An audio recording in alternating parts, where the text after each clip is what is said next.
Boa noite a todos que estão em casa, boa noite a todos nós que estamos aqui, mais uma noite reunidos, com um pouquinho de frio. Eu até nem vou usar o microfone, porque como está tão cheio de encarnados, não precisarei. Mas vamos lá. A conversa de hoje à noite é sobre a parábola do semeador, da parte do Evangelho de Mateus. E antes de iniciar a conversa, vamos fazer uma prece, então. Senhor Jesus, espíritos amigos, obrigado pela reunião de Evangelho que teremos essa noite entre amigos, e que as palavras que vamos conversar aqui neste momento sejam aquelas que cada um de nós aqui dos presentes está necessitando em seu cotidiano, em sua vida, em suas dificuldades, em seus sonhos. Assim, agradecemos a oportunidade da reunião e vamos iniciar nossa conversa. Amigos de doutrina espírita, é tão pequena a nossa reunião que nem uma exposição, uma conversa entre amigos. E o bom de ter uma conversa entre amigos é que ela fica um pouco mais leve, né? Ela não fica tão rígida, tão engessada. E a conversa nossa de hoje, que nem eu comentei, é do Evangelho de Mateus, mais precisamente no capítulo 13, a parábola do semeador. Mas antes de entrar no que está escrito na parábola do semeador, vamos entender o contexto da parábola do semeador, que é uma lição interessante que eu vivenciei na minha vida. Em que sentido? O Cristo está reunido com os apóstolos, ele fala a parábola, e após ele falar, os apóstolos procuram o Cristo e perguntam para ele assim, mas, mestre, por que está falando por parábolas para as pessoas? Aí o Cristo explica, olha, eu falo por parábolas porque tem alguns que mesmo que estão enxergando, eles não querem ver.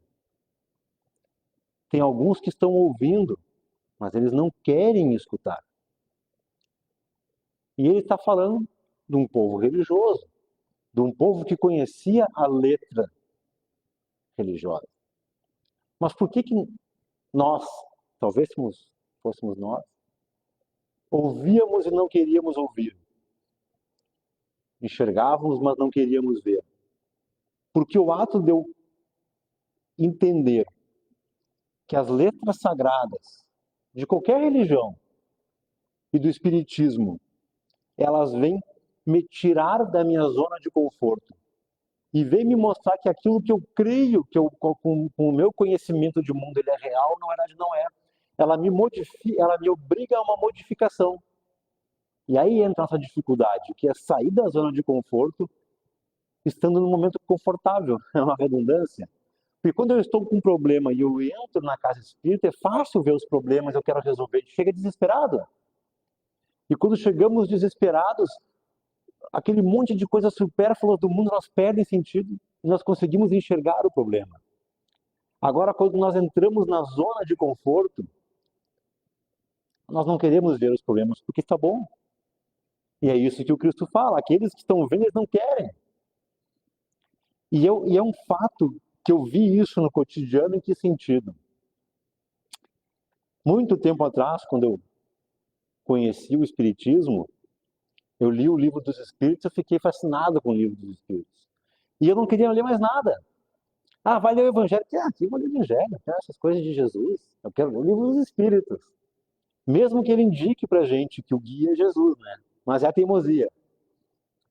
Aí tem aquela clássica questão, né, que o Kardec pergunta para os espíritos: qual é a prova que é mais difícil, da pobreza ou da riqueza? Aí os espíritos dizem, olha, a mais difícil é a da riqueza. Mas eu, quando li a primeira vez, eu falei, tá, esse espírito não foi pobre. Não sei se esteve encarnado, mas que ele não foi pobre, ele não foi pobre. Pensei comigo, né? Por quê? Porque eu estava vendo, mas não queria ver. Porque quando eu pego e eu me dirijo a um espírito superior e digo assim, me ensina como é que eu faço para chegar até você. E ele me fala, tá aqui o que tu precisa aprender. E eu digo, não, mas não é bem isso. Pô, ele está me mostrando, eu não quero ver. É a teimosia nossa com as letras. Porque se eu me desarmo, tá, vou me desarmar então. Eu demorei tempo para aprender isso aí. Eu dou espaço para entender que ele não está falando que a pobreza é fácil. Ele não falou isso. Ele fala que a outra é mais difícil. Eu abro um espaço para reflexão. E quando eu começo a refletir por que a riqueza, e não só material, a de saúde, eu estou bem de saúde, eu vou ir procurar uma religião se eu estou bem, tenho um mundo à minha disposição. Quando eu abro espaço para ouvir o que eles têm a me dizer, sem colocar os meus conceitos, eu aprendo, como aprendi também com a Joana de Anjos, lendo uma obra Jesus e Atualidade, que ela comenta assim, que a dificuldade da riqueza é que ela entorpece os nossos sentidos. Só que a frase importante é que vem depois. Ela fala assim, o interessante da pobreza é que ela nos ensina o equilíbrio do necessário. Claro, porque quando eu estou na abundância, eu tenho possibilidade de ir além do necessário, ir à exaustão dos sentidos. Mas quando o dinheiro está contado, eu sou obrigado pelas forças das circunstâncias a aprender o equilíbrio. Porque senão eu sei que amanhã eu não vou ter dinheiro para o pão. É um ensinamento duro, mas é um ensinamento que eu, parando de brigar com as letras, eu começo a colher coisas do meu cotidiano. Outra questão também que eu demorei para parar de brigar com o texto foi a questão que o Kardec pergunta para os espíritos se tudo em nossa vida está pré-determinado. Eles dizem, olha, até certo ponto.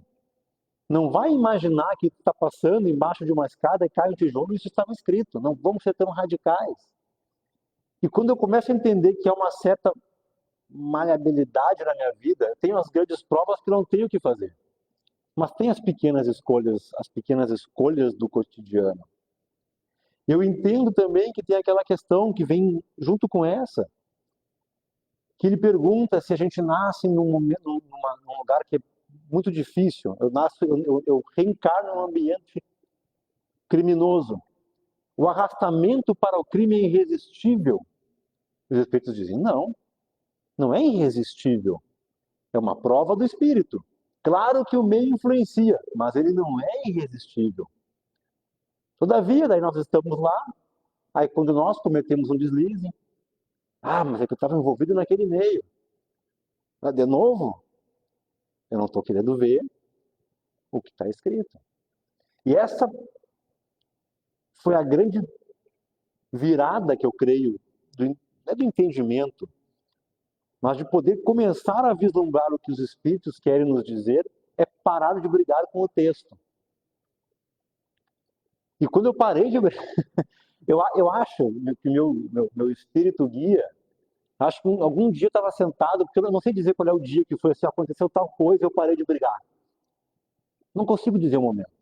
Eu acho que numa noite de sonho, alguma coisa, ele veio e deu um peteleco assim, para de brigar com as coisas, aprende. Tu tá aí, tu é um espírito inferior.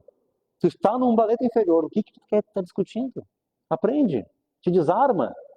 Quando tu for ler, deixa as coisas do mundo para fora. E, claro, é um processo. Às vezes eu pego de vez em quando uma brigadinha com o texto, mas é bom aprendizado. E é isso que Cristo está nos dizendo na parábola. Explicando para os apóstolos, né? Por isso que ele falava por parábolas. Porque quando ele fala por parábola, e nós entendemos que ali tem um ensinamento, eu me desarmo, eu abro espaço para pesquisa. Aí eu começo a ler a parábola. Aí eu posso ter várias maneiras de aprender com ela. Eu posso simplesmente olhar para ela e entender o contexto social da época. Como é que era a cultura daquele povo? Como é que eles viviam? E quando eu começo a entender o contexto social, por exemplo, nós espíritas que compreendemos a reencarnação, conseguimos ver a reencarnação no ensino dos espíritos.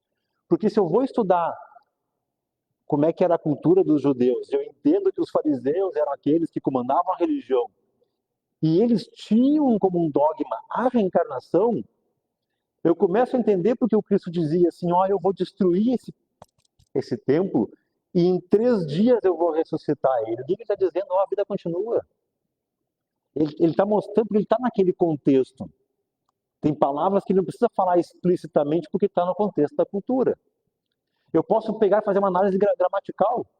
Eu posso pegar o verbo, quem é o sujeito do verbo, quem é o objeto, e eu vou ter outra visão. Eu posso ter a visão de quem parou de brigar com o texto e quer tentar entender as entrelinhas. E quando eu começo a olhar a parábola nessas várias observações, eu começo a aprender. E começo a trazer ensinamentos para o cotidiano. E aí, eu começo a entender que o Cristo, e ele mesmo explica a parábola, que é o interessante.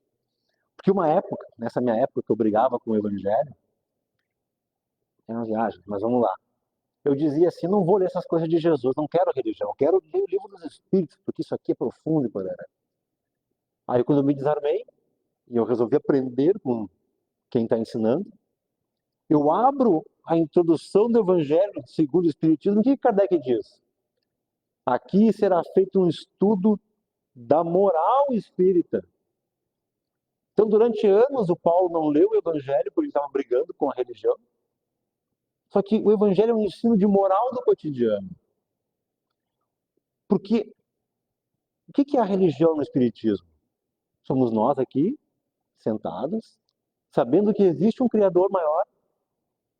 Estamos tentando descobrir as suas leis e oramos nos dirigindo a Ele. É uma comunhão simples. Não precisamos de ornamentos, não precisamos de outras coisas. E o Evangelho, como o próprio Kardec nos mostra, ó, aqui é um ensino moral. Vamos aprender a viver o cotidiano? Vamos. Depois de alguns anos, aprendi com ele. Mas vamos lá.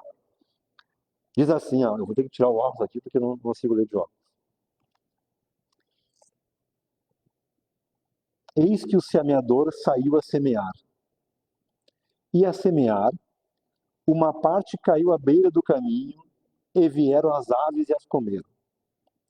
Outra parte caiu sobre o solo pedregoso, onde não havia muita terra, e brotou imediatamente, por não haver profundidade de terra. Raiando o sol, foi crestada e, por não ter raiz, ressecou-se. Outra parte caiu sobre espinheiros, os espinheiros subiram e a sufocaram. Outra parte caiu sobre terra boa e dava frutos. Uma 100, outra 60, outra 30. Quem tem ouvidos, ouça. Quem quiser aprender, aprenda. Jesus ele nos ensina 4 situações que nós vamos enfrentar na nossa vida cotidiana. A primeira é a nossa luta, nós com os desencarnados. A segunda é a nossa luta conosco mesmo. A terceira é a nossa luta com o mundo material. E a quarta situação é aquele que conseguiu vencer a sua luta e está produzindo bons frutos. Vamos pela primeira, que é a nossa luta com os desencarnados.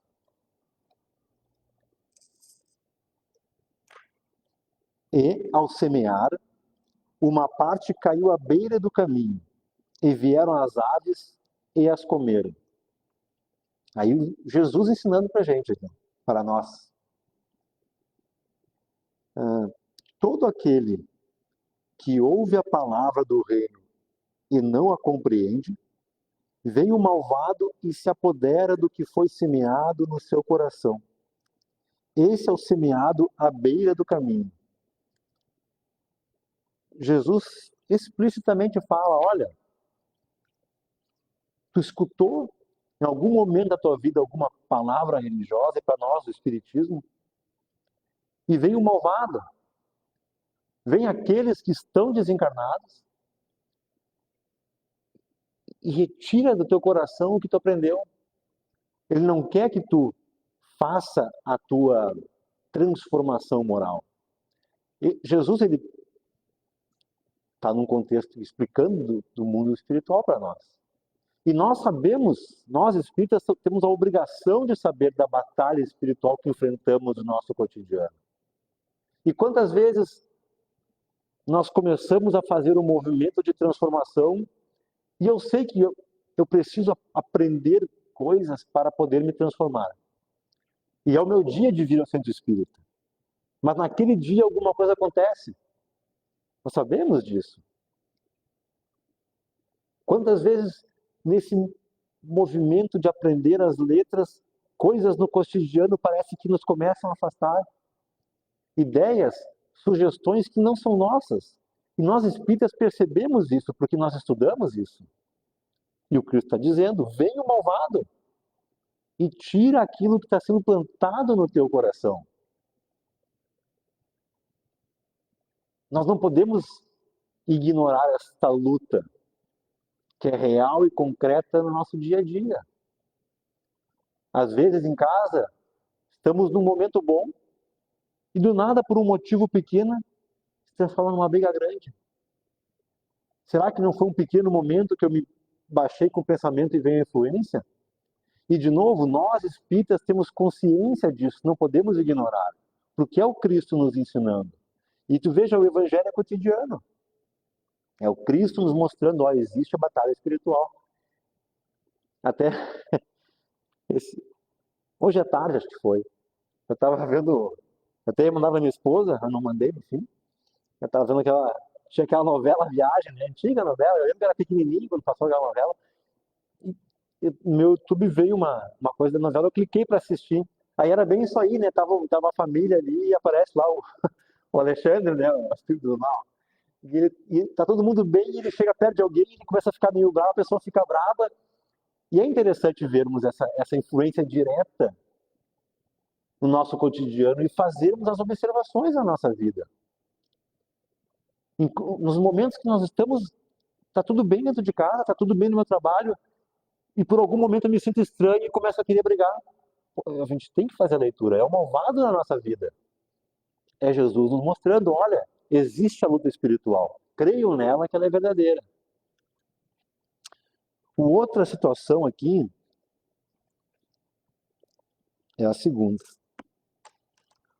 Outra parte caiu sobre solo pedregoso, onde não havia muita terra, e brotou imediatamente, por não haver profundidade de terra.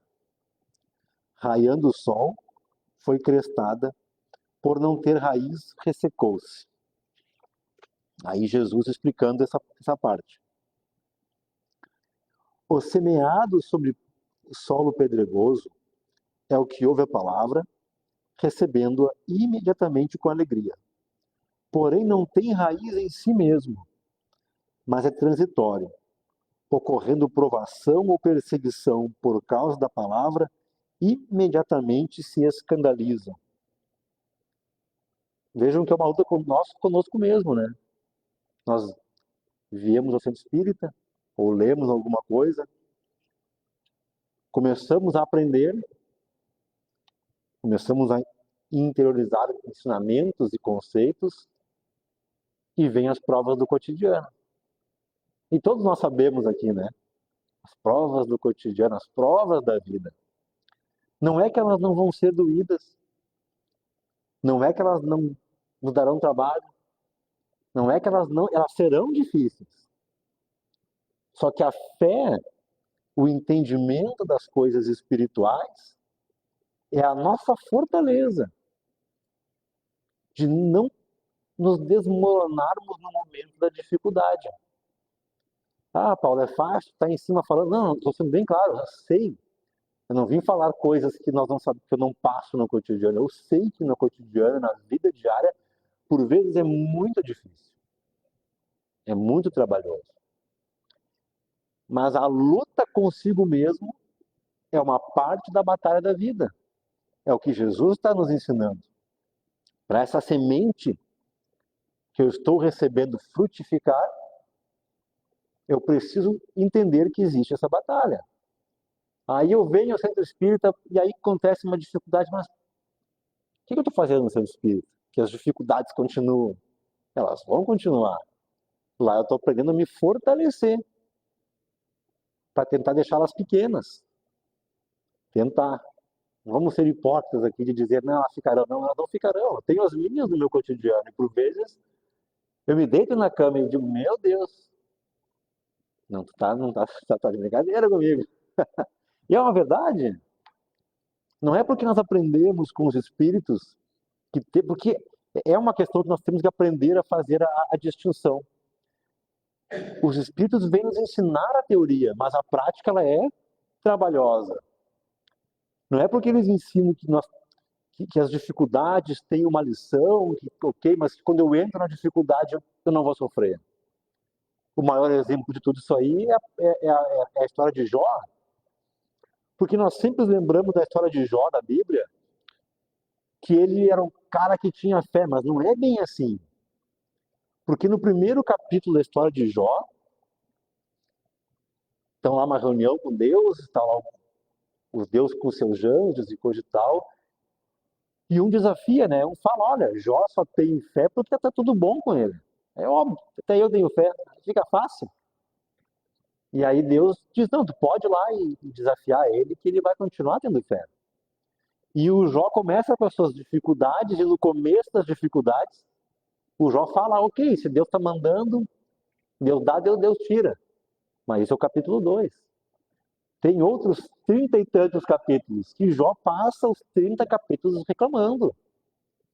Ele reclama porque ele era um servo bom, porque ele era um cara obediente, porque ele seguia as leis de Deus, e por que ele estava em dificuldade, por que ele perdeu a família, por que ele perdeu os bens, por que ele não tinha nada. E ele está reclamando. E algumas pessoas que são amigos dele dizem, ó, aconteceu isso contigo porque tu fez isso. Ele, não, mas eu não fiz isso. E ele passa reclamando. Somos nós, na luta conosco mesmo. Sabemos das questões religiosas e vamos ter dificuldades, sem hipocrisia. Mas temos força para lutar. E podemos aprender que nem Jó. Quando as forças estão exaurindo, ele deita e reza.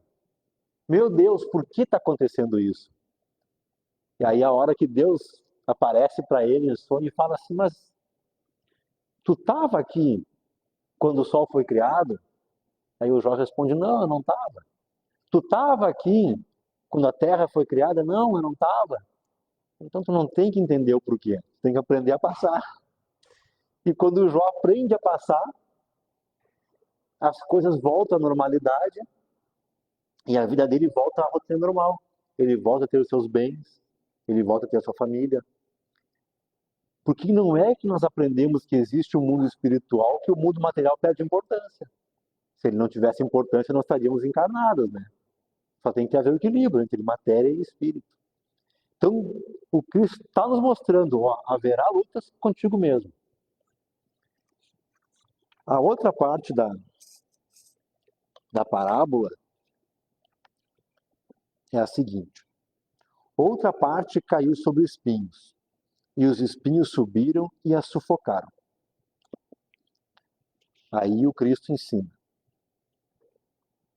O semeado entre espinhos é o que ouve a palavra, mas a ansiedade da era e o engano da riqueza sufocam a palavra e a tornam infrutífera. É a nossa luta, enquanto recebedores e conhecedores dos quesitos espirituais, com o mundo material.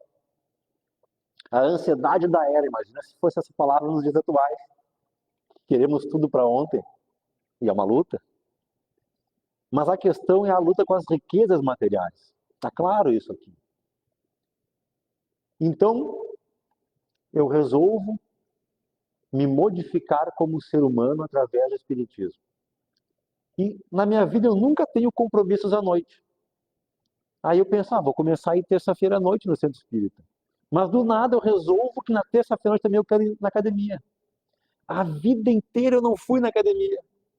Mas aí quando eu resolvo fazer o meu trabalho espiritual, aquilo virou importante.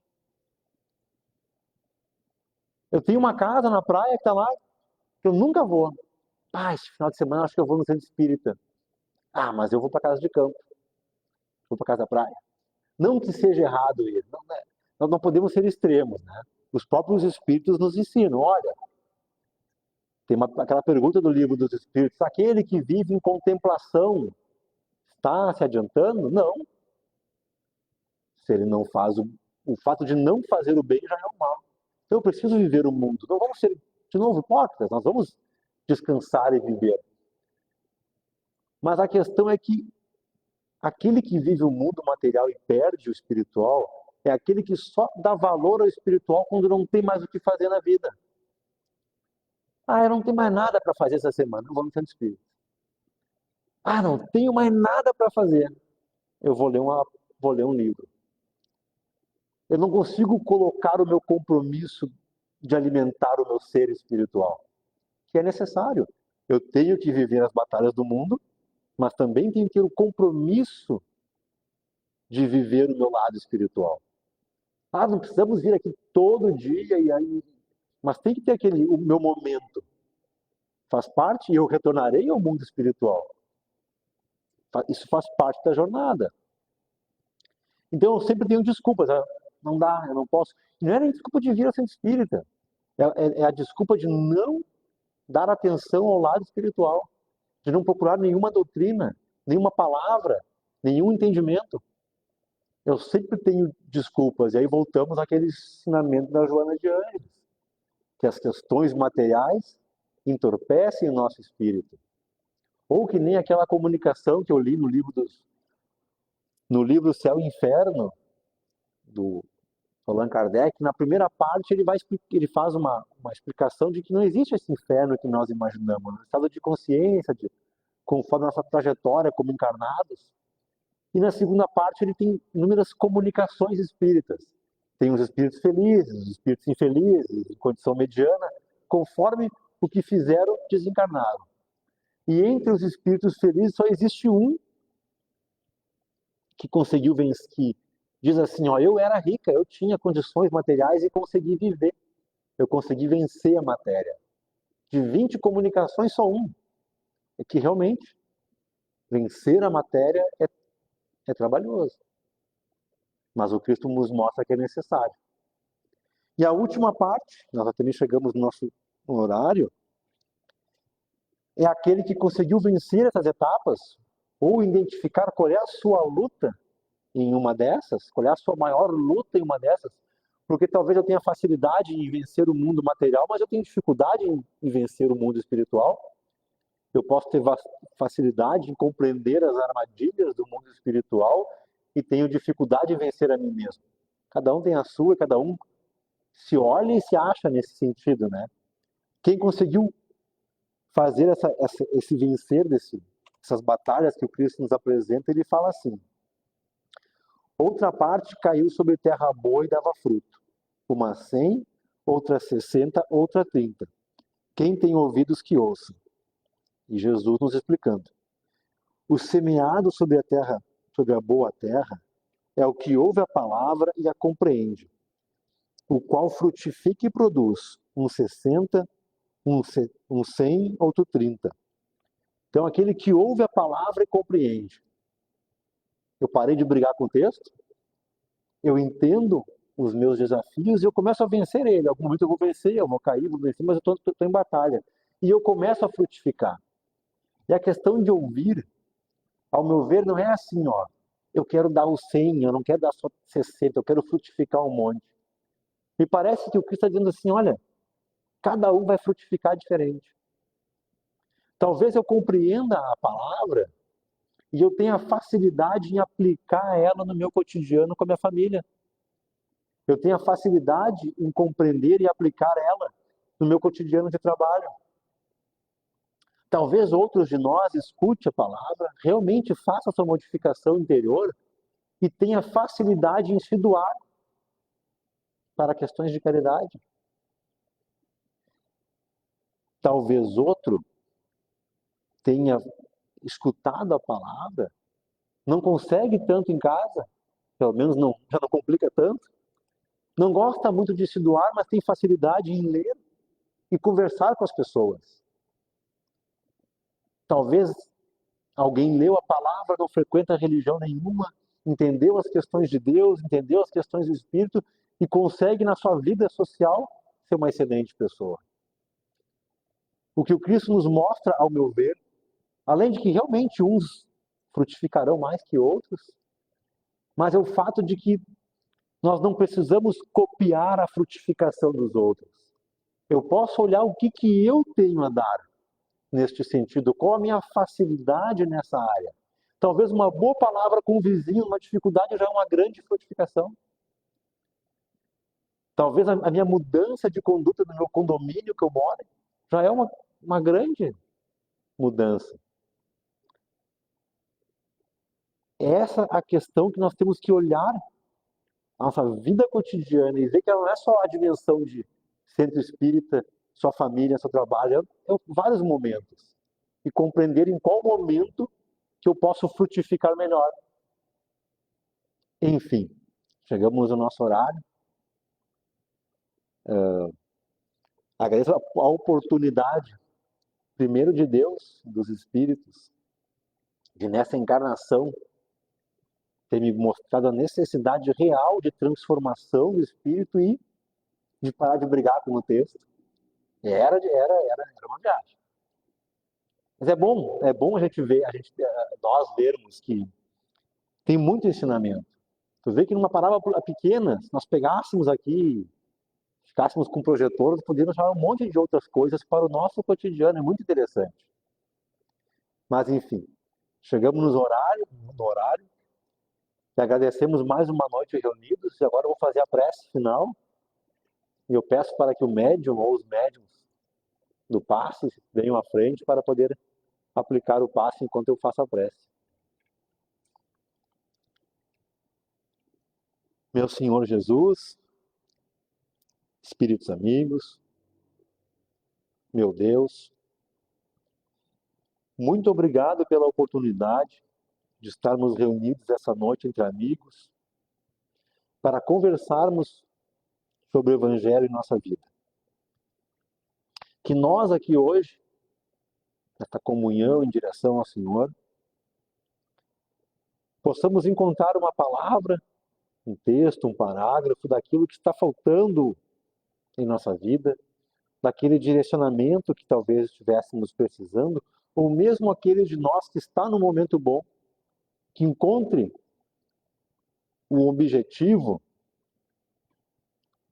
uma base sólida para o seu sonho e as suas projeções de futuro. Pedimos as suas bênçãos para a nossa vida profissional, para a vida familiar, para a nossa saúde, a saúde e todos aqueles que estão ao nosso redor. Pedimos pelos familiares que ficaram em casa, não puderam, não quiseram vir. E agradecemos do fundo do coração a oportunidade de, numa terça-feira, num dia frio, estarmos reunidos entre amigos que procuram o mesmo objetivo, que é sair dessa vida melhor do que entrou. Muito obrigado a todos, muito obrigado aos telespectadores e até uma próxima oportunidade.